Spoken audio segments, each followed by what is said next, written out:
नमस्कार विद्यार्थी मित्रांनो, तुमचं पुन्हा एकदा स्वागत आहे आपलं चॅनल विद्यार्थी नामावरती. आणि आत्ता या व्हिडिओमध्ये आपण बघणार आहोत डिप्लोमाचे जे प्रवेश सुरू झालेले आहेत 2024साठी इंजिनिअरिंग, फार्मसी आणि डायरेक्ट सेकंड इयर या विद्यार्थ्यांना प्रवेश प्रक्रियेसाठी जनरली कोणकोणती डॉक्युमेंट लागतील. तसं गव्हर्नमेंट यानी DT तुम्हाला अगोदरच सर्क्युलरद्वारे कळवत असतं की रिक्वायर्ड डॉक्युमेंट काय काय आहेत. या व्हिडिओमध्ये आपण बघूया की तुमच्या ॲडमिशन प्रक्रियेसाठी महत्त्वाची जी डॉक्युमेंट आहेत ती कोणकोणती तुम्हाला लागणार आहेत. तर चला करू व्हिडिओमध्ये सुरुवात. सगळ्यात पहिल्यांदा ते की सर्क्युलर दिलेलं आहे, त्या सर्क्युलरची लिंक मी डिस्क्रिप्शनमध्ये देईल, तिथे जाऊन तुम्ही बघू शकता की आपल्याला काही महत्त्वाचे डॉक्युमेंट जमा करायचे. जे विद्यार्थी जनरली जी कॉमन डॉक्युमेंट आहे ती शेवटी बघूया. म्हणजे जसं की तुमचं 10वी 12वीचं मार्कशीट असेल, ITIचं मार्कशीट्स असेल, त्याच्यानंतर तुमचं LCTC असेल आणि बाकीचे जे डॉक्युमेंट आहेत ते तर आपण बघणारच आहोत. पण महत्त्वाचे जे डॉक्युमेंट आहेत जे स्टुडंट्स कॅटेगरीमध्ये बिलॉंग करतात, जे कॅटेगरीमध्ये येतात, जे रिझर्व कॅटेगरीमध्ये येतात त्या विद्यार्थ्यांना जात प्रमाणपत्र म्हणजे कास्ट सर्टिफिकेट हे जरुरीचं आहे. कास्ट सर्टिफिकेट तुम्ही काढून ठेवलेलंच असेल. ज्या विद्यार्थ्यांनी अजून काढलेलं नाही त्या विद्यार्थ्यांना लवकरात लवकर ते काढून घ्यायला पाहिजे त्यांनी. त्याच्यानंतर दुसरं असं की जात वैधता प्रमाणपत्र. याच्याबाबत बऱ्याच विद्यार्थ्यांच्या मनामध्ये संभ्रम असतो की कास्ट व्हॅलिडिटी सर्टिफिकेट डिप्लोमाला लागणार आहे का. तर सगळ्यात महत्त्वाचं तर मी स्पष्ट करू इच्छितो, या सर्क्युलरमध्येही ते स्पष्ट केलेलं आहे की 10वी 12वीच्या विद्यार्थ्यांना पदविका प्रवेशासाठी म्हणजे डिप्लोमा लेवलच्या ॲडमिशनसाठी कास्ट व्हॅलिडिटीची आवश्यकता नाही, कास्ट व्हॅलिडिटीची गरज नाही तुम्हाला द्यायची. परंतु त्यांनी तुमच्यासाठी एक सजेशन दिलेलं आहे, त्यांच्यासाठी तुम्हाला एक अट घालून दिलेली आहे की तुम्ही ज्यावेळेस ॲडमिशन घ्याल म्हणजे तुम्हाला जर सीट मिळाली तुमच्या कॅटेगरीची, तुम्ही कास्ट सर्टिफिकेट देणार, कास्ट व्हॅलिडिटी देणार नाही, कास्ट व्हॅलिडिटी तुम्हाला विचारणार नाही. परंतु डिप्लोमाला ॲडमिशन झालं की 1 महिन्याच्या आत तुम्ही ऑनलाईन अर्ज भरायचा आहे आणि जो पूर्ण प्रस्ताव आहे तो तुमच्या कॉलेज थ्रू तुम्हाला पडताळणीसाठी पाठवायचा आहे. आणि ते एक प्रकारे चांगलंच आहे, कारण ज्यावेळेस तुम्ही पुढे डिग्रीला जाल तुम्हाला परत व्हॅलिडिटी लागणारच आहे. तर तुम्ही ते काम मागे न टाकता जेव्हा ॲडमिशन होईल, ॲडमिशन संपले तुमचे एकदा की तुम्ही लगेच तुमच्या कॉलेज थ्रू तुमचा प्रस्ताव पाठवायचा. तुमचं कास्ट सर्टिफिकेट जिथं असेल त्या जिल्ह्यातल्या पडताळणी समितीकडे तुमचं कास्ट सर्टिफिकेट हे व्हॅलिडिटीसाठी पाठवायचं आहे आणि व्हॅलिडिटी करून घ्यायची आहे. परंतु तुमच्याकडे आत्ता व्हॅलिडिटी नाही म्हणून तुमचे डिप्लोमाचा प्रवेश रखडला जाणार नाही.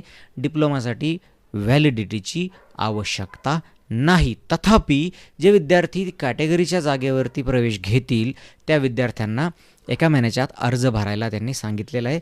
तुमच्या डिप्लोमा कॉलेजकडनं तुम्ही तो अर्ज पाठवून द्यायचा आहे पडताळणी समितीला, ठीक आहे. मात्र जे पदवी किंवा पदव्युत्तर म्हणजे UG अंडर ग्रॅज्युएट कोर्सेस आणि पोस्ट ग्रॅज्युएट कोर्सेस, जसं की तुम्ही आता डिप्लोमा करताय, आपण डिप्लोमा इंजिनिअरिंगची गोष्ट करतो किंवा तुम्ही डिप्लोमा फार्मसी करताय, तर B.Pharmcyला तुम्ही जायचा विचार केला तर तुम्हाला व्हॅलिडिटी लागणार आहे. तुम्ही जर इंजिनिअरिंगला BEसाठी किंवा BTechसाठी जाणार असाल तर तुम्हाला मग व्हॅलिडिटी लागणार आहे. UG PGला व्हॅलिडिटी लागतं आहे, मात्र डिप्लोमा लेवलच्या कोर्सेसला ते लागत नाही. व्हॅलिडिटीचा प्रश्न आपण इथे समजून घेतलेला आहे.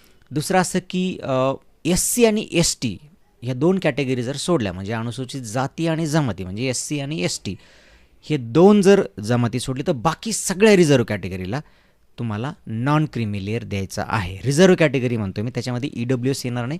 बाकीचे तुमचे NT असतील, NT BCD असतील, DT विजय असतील, SBC असतील, SCBC असतील ह्यांना लागेल. परंतु EWSला EWS सर्टिफिकेट असतं, त्यांना नॉन क्रिमी लेअरची गरज नसते, त्यांना EWS सर्टिफिकेट वेगळं असतं.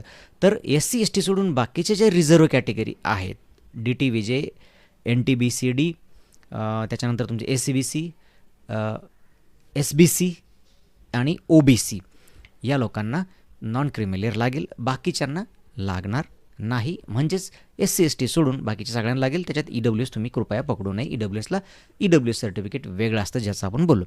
त्याच्यानंतर तुम्हाला एक महत्त्वाचं डॉक्युमेंट लागणार आहे, नॅशनॅलिटी सर्टिफिकेट आणि डोमेसाईल सर्टिफिकेट. आता कसं आहे की ज्या विद्यार्थ्यांनी काढून ठेवले ते डॉक्युमेंट चांगलं आहे, परंतु हे डॉक्युमेंट जर तुम्ही इझिली मिळवू शकत असाल तर तुम्ही ते नक्कीच तुमच्यासोबत ठेवा, हे लागणार आहेत. ह्याला अल्टरनेट असं असतं की तुमच्या जर LCवरती म्हणजे 10वीच्या तुमचं जे LC किंवा TC आपण ज्याला म्हणतो ट्रान्सफर सर्टिफिकेट किंवा लिव्हिंग सर्टिफिकेट, याच्यावरती जर तुमचं नॅशनॅलिटी इंडियन असं मेन्शन असेल तरी ते चालतं.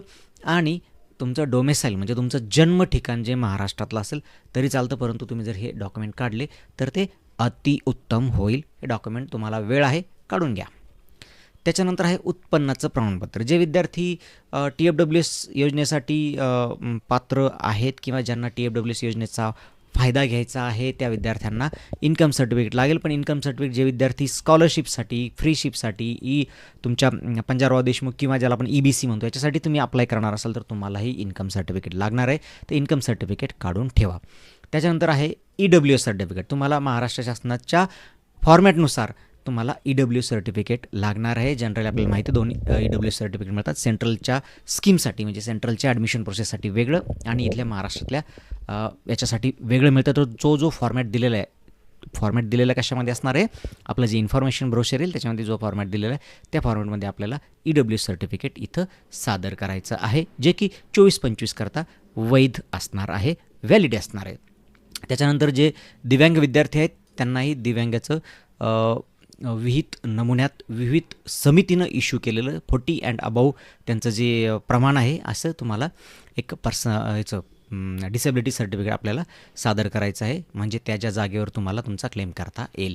त्याच्यानंतर डिफेन्स कोट्यातनं जर कोणी ॲडमिशन घेऊ इच्छिणार असेल तर त्या विद्यार्थ्यांनी त्यांच्या डिफेन्सच्या प्रकारानुसार त्यांचे जे प्रोफार्मा असतात ते प्रोफार्माही आपल्याला डाउनलोडला अवेलेबल असेल तर ते प्रोफार्मा तुम्हाला भरून आणून ठेवायला लागतात. ते भरून आणून तुम्हाला द्यायला लागतात. फॉर्म भरताना तुम्हाला ते सादर करायला लागतात. त्याच्यानंतर तुमचं आधार काढून ठेवा, त्याला बँक लिंक करून ठेवा, कारण शिष्यवृत्ती आणि बाकीच्या ज्या रकमा आहेत त्या थेट लाभार्थ्याच्या म्हणजे विद्यार्थ्यांच्या खात्यात जमा होतात. त्याच्यासाठी या गोष्टी तुम्हाला लागणार आहेत. तुमच्याकडे पुरेसा वेळ आहे तर हे डॉक्युमेंट तुम्ही काढून ठेवा.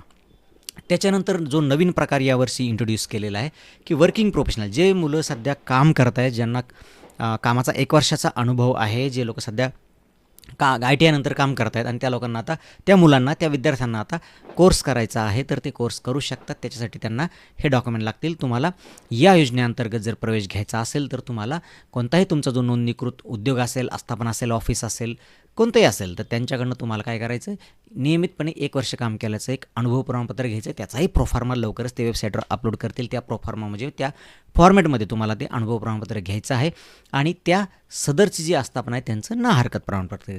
तुमचा जो कोर्स असणार आहे तो तर तुमच्या ऑफिसच्या टायमाच्या व्यतिरिक्तच असणार आहे, म्हणजे रेग्युलर कॉलेज असं असणार नाही आहे. तुमचं संध्याकाळी असेल किंवा तुमचा टाईम ॲडजस्ट करूनच असणार आहे आणि त्याला फुल टाईम कोर्सचा दर्जा दिला जाणार आहे. त्याला काय पार्ट टाईम म्हणणार नाहीत किंवा डिस्टन्सही म्हणणार नाहीत. त्याला फुल टाईम कोर्सेसचा इक्वॅलंट टू पूर्णपणे जे आत्ताचे मुलं जे डिप्लोमा करतात तसाच तुमचाही डिप्लोमा असणार आहे. त्याच्यामुळे तुम्हाला जे विद्यार्थी इंटरेस्टेड आहेत त्यांनाही एक चांगली सुवर्ण संधी उपलब्ध करून दिलेली. इतर डॉक्युमेंटचा जर आपण विचार केला, जे इसेन्शियल डॉक्युमेंट जे आपल्याला लागणारच आहे, जसं 10वी 12वी ITI ह्यांचं प्रमाणपत्र आपल्याला सादर करायचंच आहे. LCTC म्हणजे शाळा सोडल्याचा दाखलाही आपल्याला लागणार आहेच. ज्या विद्यार्थ्यांचा काही गॅप असेल तर त्यांना गॅप प्रमाणपत्र लागेल. मायनॉरिटीशी निगडीत कागदपत्र जे आहेत, मायनॉरिटीचा फायदा घेण्यासाठी तुम्हाला मायनॉरिटीशी निगडीत डॉक्युमेंट्स. तर विद्यार्थी मित्रांनो, थांबूया इथे. तुमच्या मनामध्ये काही शंका असतील तर विचारा मला कमेंट्स बॉक्समध्ये. मी नक्कीच प्रयत्न करेल त्यांचं उत्तरं देण्याची, तुमच्या कमेंट्सला रिप्लाय करण्याची. थांबूया इथे. पुन्हा भेटू नवीन व्हिडिओमध्ये. तोपर्यंत नमस्कार.